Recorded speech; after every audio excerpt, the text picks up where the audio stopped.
Hello everyone. It's mid-January 2022. I wrote a column this week for one of Canada's major newspapers, the National Post.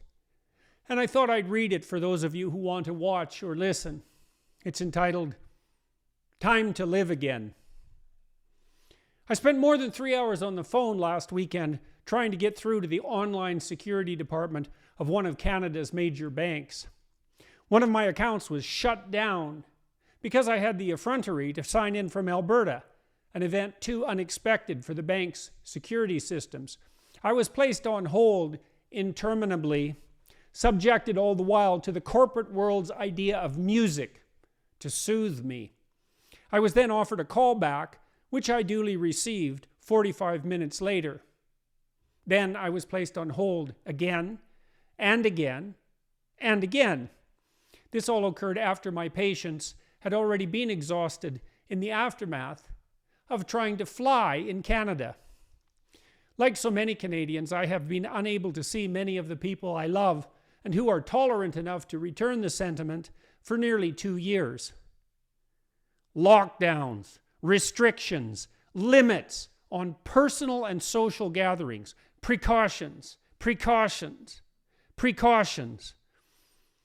But everything had opened up enough in principle, so flights for such purposes were, in principle, once again possible. My wife and I therefore took the opportunity on the last day of 2021 to fly first to Comox, British Columbia, and then several days later to our joint hometown of Fairview, Alberta. However, the airline we had arranged our flights with canceled/delayed all 6 flights we had scheduled. Furthermore, they had no staff available in one entire wing of Edmonton's airport. This made rescheduling prohibitively difficult. We were delayed by 1 full day traveling to British Columbia, and then another day traveling to Alberta. And there were further delays on our way home to Toronto. This took quite a chunk out of an 8-day trip. All this from an airline that not so long ago was a model of efficiency. Like most people in Canada and in the broader Western world, my wife and I are accustomed to systems that work. When we booked flights in the past, with rare exceptions, we arrived safely and on time. When we used our banking systems online, we gained access to our accounts. When we had to phone security because of a login problem, we were able to talk to someone who was able to help. And because we were spoiled Westerners, we expected that such would always and consistently be the case. Why? Because by and large our systems worked miraculously well. The power and the heat, it's 40 below here in northern Alberta and has been for 3 weeks, always worked. Planes took off and landed on time. Banks were open and effective and honest. But there are empty shelves in the grocery stores here in Fairview. The supply chains that provide our food just in time are severely stressed. While I was here, I spoke with a local restaurateur who operates the pizza place I worked in 40 years ago. She is barely hanging on. This is true of most local businesses. I was on the phone for 3 hours trying to sort out a minor banking issue, after being delayed for a full day while flying, after having been delayed in a similar way only 4 days before. And because I'm an entitled Westerner accustomed to my privileges, I got whiny about it. I have a banker that takes care of my affairs, and I sent him and his associate a string of complaints about the service I was receiving. They wrote back apologetically and told me that they're barely able to function with the COVID restrictions, the attendant staff shortages, also caused by illness, and their inability to attract new employees, a problem besetting many industries at the moment. I am not accustomed to feeling particularly sympathetic for the travails of large, successful enterprises, banks, airlines, utilities, and the like. I expect a certain standard of service so that I can conduct my own affairs effectively, and am impatient when delays unnecessary in the normal course of things emerge. The letter from the bank stopped me and made me think, however. It wasn't just the bank. It was also the airline. It was the empty shelves in the grocery store in northern Alberta. It was the daughter of the man I once worked for as a cook back when I was a teenager. It was the shopkeepers and small business people I have spoken with on this trip. We are pushing the complex systems upon which we depend and which are miraculously effective and efficient in their often thankless operation to the breaking point. Can you think of anything more unlikely than the fact that we can get instant, trouble-free access to our money online using systems that are virtually graft and corruption-free?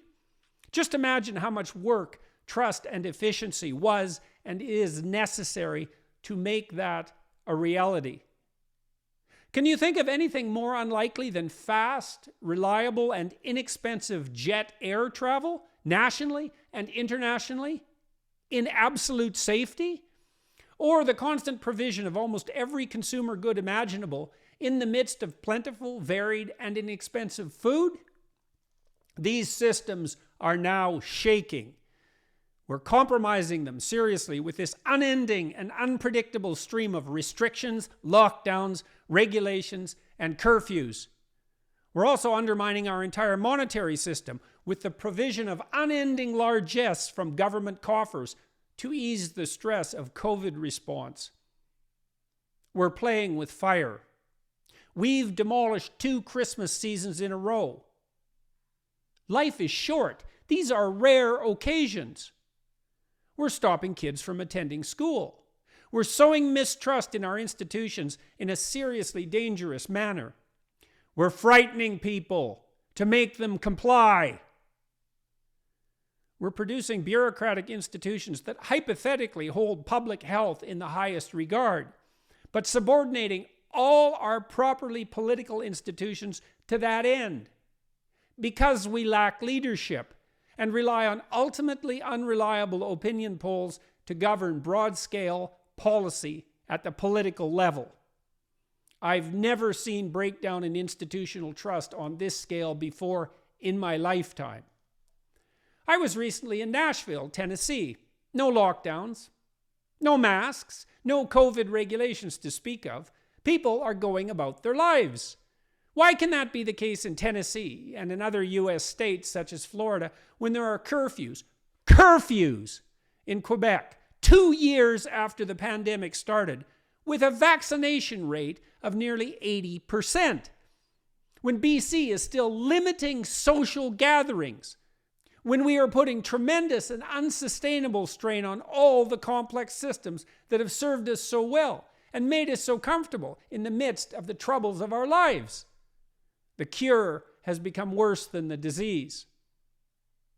I have recently spoken with senior advisors to provincial governments in Canada. There is no endgame in sight. The idea that Canadian policy is or should be governed by the science is not only not true, it's also not possible, as there is no simple pathway from the facts of science to the complexities of policy. We are deciding by opinion poll to live in fear and to become increasingly authoritarian in response to that fear. That's a danger too, and it's increasingly real. How long are we going to flail about, hiding behind our masks, afraid to send our children, who are in no danger more serious than risk of the flu, to school, charging university students full tuition for 10th-rate online education, pitting family member against family member over vaccine policy, and, most seriously, compromising the great economic engine upon which our health also depends, until we decide not to. There are no risk-free paths forward. There's only one risk or another. Pick your poison. That's the choice life offers. I am weary of living under the increasingly authoritarian dictates of a polity hyper-concerned with one risk and oblivious to all others. And things are shaking around us. Enough, Canadians. Enough, Canadian politicos. Enough masks. Enough social gathering limitations. Enough restaurant closures. Enough undermining of political and social trust. Make the bloody vaccines available to those who want them. Quit using force to ensure compliance on the part of those who don't. Some of the latter might be crazy, but by and large, they're no crazier than the rest of us. Set a date. Open the damn country back up before we wreck something we can't fix.